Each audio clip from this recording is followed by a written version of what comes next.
Hello everyone, and welcome to today's episode of Big Blue News. I'm your host, Cam. And I'm Joey. Let's get right into the news. A recent study from the UN has shown that the Earth's ozone has begun to heal due to international climate efforts. The ozone is a region in Earth's stratosphere that protects us from harmful UV radiation. In 1980, scientists discovered a large hole beginning to form over Antarctica, and in 1987, policies were started to help prevent any further damage. The Paris Climate Agreement, which 195 nations signed in December 2015, has made a large impact on our ozone. For the first time in years, we're seeing major healing in the hole. It is notable that in January, an executive order was signed to have the U.S. pull out of the Paris Agreement, but states like California, New York, Colorado, and Illinois have passed climate laws so they can make an effort even if on a smaller scale.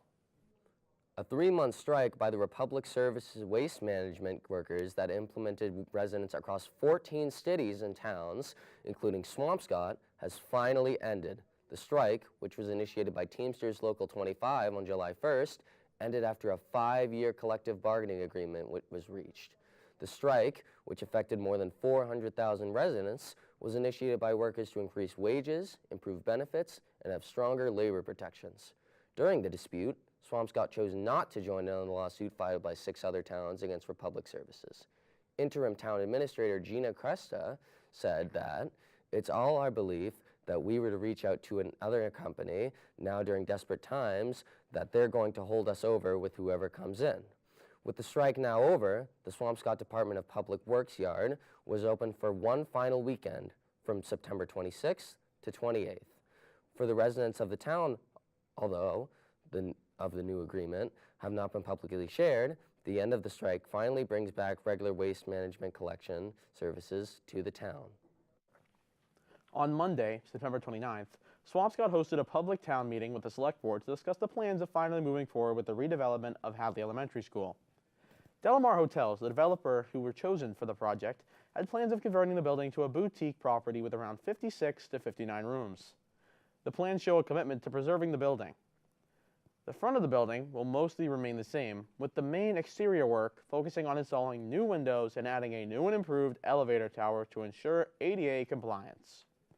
Inside, the school's gym will transform into the hotel's main ballroom, while the former science and administrative offices will become a pub and the main lobby. The project is now entering its serious permitting phase. Delamar has 15 months to secure and finalize all necessary approvals and financing. Once the lease is signed, the former school structure transformation is expected to begin fairly quickly. Swampscott has just elected a new town administrator, Nicholas Connors, one of 3 finalists for Swampscott's town administrator role.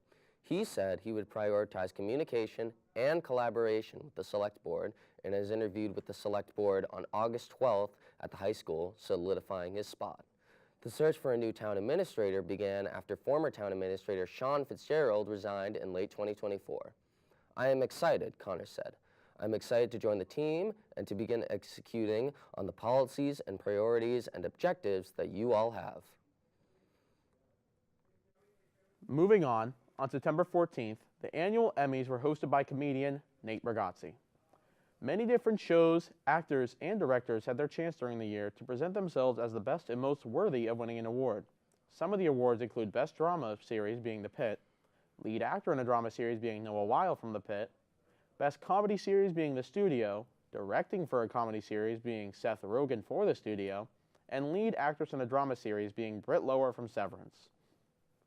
All these people won their respective awards due to their impressive talents and showmanship. Good luck to next year's nominees. Late-night host Jimmy Kimmel was temporarily suspended from ABC after his remarks regarding the assassination of conservative activist Charlie Kirk. The suspension followed criticism from the Federal Communications Commission chair and a refusal from major affiliate towers like Sinclair and Nexstar to air his show. Kimmel returned to the air, commending attempts to silence his speech as un-American, while clarifying he never intended to make light of the murder. However, some affiliates are arguing with the program, continuing debate over free speech, media pressure, and political comedy. This is still an ongoing story. And now we'll cut to a live interview with Principal Zotto. Hi, I'm Jameson Ford, and I'm here with our new principal, Ms. Zotto. We thank you for coming on the show, and we appreciate your time. Thank you so much, Jamie. So what has been your greatest challenge since moving from the middle school to the high school? Great question. I think one of my biggest challenges has been with our seniors. So the class of 2026 is the one grade level that I haven't really had a chance to get to know yet. And I know senior year is such a fun year, and I want you all to have the best, most celebrated, meaningful year that you could possibly have.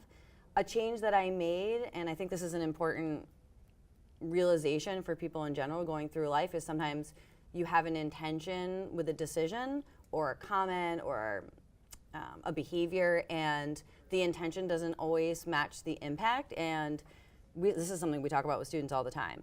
The intention of changing one of the open campus senior privileges policies, whereas it used to be more of an open campus situation here at Swampscott High School, something that's really important to me is safety and security. And so a decision that I made with the intention of safety and security in mind was to kind of put a pause on open campus and senior privileges, at least through the end of Q1.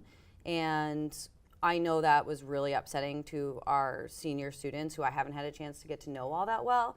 And because of that, I think I've disappointed a lot of students. And of course, that wasn't my intention, but I think the impact has been disappointment and frustration with a group of students and families that I haven't really had a chance to get to know that well.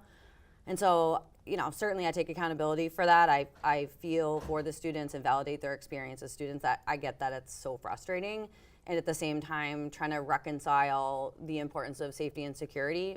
At the end of the day, safety is our first priority, both with physical safety and, of course, mental health as well. So I think that's been a big challenge for me. But with any challenge and problem, I look at problems as opportunities. So I think there's opportunity there to have additional discussions and create fun and meaningful, spirited experiences for all of you that aren't necessarily around, you know, the traditional or historical open campus that we had before. Mm-hmm. So do you think there's anything that needs to be fixed or changed here at SHS? And if so, how do you plan on doing it? Another great question, Jamie. Well, there are so many excellent things happening here in the building because of our incredible students who are talented and skillful, masterful even. I mean, I think the TV program is a great example of that. And I think if anything to change in the high school would be based primarily on my vision for the school in kind of expanding opportunities for all of our students and staff. And so with that said, I think expanding opportunities around programming and extracurricular activities and community events is something that I intend to really work hard on and emphasize. So trying to find ways with both students and staff where we can find new opportunities for you out there in the community and with the programs you have here. And I think hopefully that as we, as an administration and team of teachers, look for our innovation pathway programming, we're really hoping to add an additional media arts program that would fit into the Department of Elementary and Secondary Education's vision for innovation pathways. So stay tuned on that. That's something that I'm really excited about. So showcasing the dynamic students and staff already and finding more opportunities that fit with your needs and your skills. Mm-hmm. So how do you think you can leave an impact on the students here and make your mark at SHS?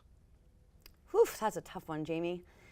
I think making your mark is something that takes a long time, and I think in part is a reflection of your values and who you are as a person, and that should be consistent in school and out of school. I hope to make my mark by showing up for the students every day and being my best self and emphasizing excellence in our community, creating opportunities, and having a community where students and staff want to come to school every day. And I think if we have students who are coming to school every day happy and knowing that I'm gonna have your back and their back and supporting students in any way that they need, I'm hoping that over time will leave a legacy for generations to come. Mm-hmm. So you doing anything fun this afternoon? Well, today I'm really excited. As I said, I think physical safety is a top priority, but also mental health is really important. So I'm leaving today to drive to Vermont to support a charity event with mental health in mind, but it's also a concert with Noah Kahn, one of my favorite artists of all time. All right, thank you very much for coming on. We appreciate your time. And now we're gonna cut to the sports desk with Aramis. Thanks. The boys soccer team is currently 3-3-2. They last played Danvers at home last Friday and tied. They then played Lynn Tech on Monday and unfortunately lost against them. They play their next game against East Boston this Friday. Moving on to the girls soccer team, they are currently 3-1-2. They last played St. Mary's, where they tied the Spartans. They will play Cambridge Ringe and Latin on Friday. The girls field hockey team record is currently 3-3-1 with their last win against Bishop Fenwick. They unfortunately lost their last game against Masco at home. The girls team will play against Saugus this Saturday and hopes to bring their record up. The boys golf team is currently 5-4. They played Danvers on September 18th and lost against them. The boys had their last matchup against Peabody on Monday and had a great win. They play against Salem and hope to push their record to 6-4. Moving on to the girls volleyball team, they had their last few games against Saugus, Revere, and Winthrop. They beat Saugus and Winthrop but lost to Revere. Currently their record is 6-4. They'll play Danvers on Friday and hopes to bring their record to 7-4. Lastly, the boys football team's record is 2-2.